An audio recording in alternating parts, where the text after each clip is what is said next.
All right, welcome back. We'll start this episode off by slamming the Shako that dropped in the last episode, and then we'll head back to the Ruined Cistern. So we didn't really know exactly what we should be doing for the account progression, but I felt like the only wrong answer at this point was sitting in the rogue encampment, not doing anything. So, we need a T2 sigil still. We do need a lot of just mapping done in general for finds and experience for the Sorceress. The Sorceress wants to hit level 93 so she can start crafting amulets for the rest of the characters. But we also needed more keys for more torches. So I figured as long as we're doing one of those things or pushing the assassin in Hell Cows that we were doing a pretty good job. And we would take on some of the corrupted zones when it was time.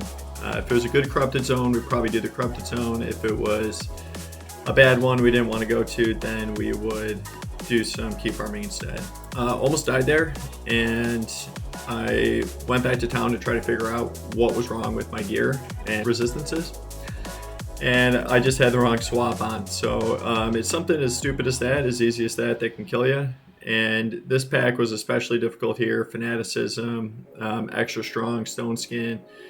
And he killed my mercenary just on a one-on-one battle. So I ended up just leading him away and not fighting him. So we find a couple more pieces for the Grail, working on just boss materials in general and gaining some levels on the assassin. So she's over in the Hell Cows. It was corrupted at this point. We find a pole rune, get another Griswold's chest piece.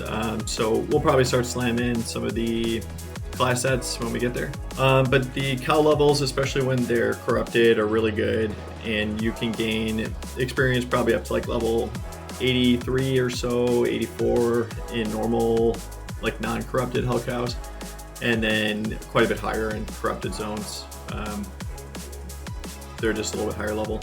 But we found another Maul rune, and we're just kind of happy with the progression. The experience is good, the drops are good. We found a Vex out of a chest, just kind of rare.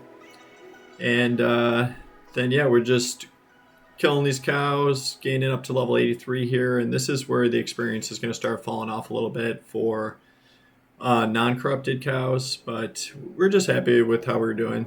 And then we're cruising along a little bit more.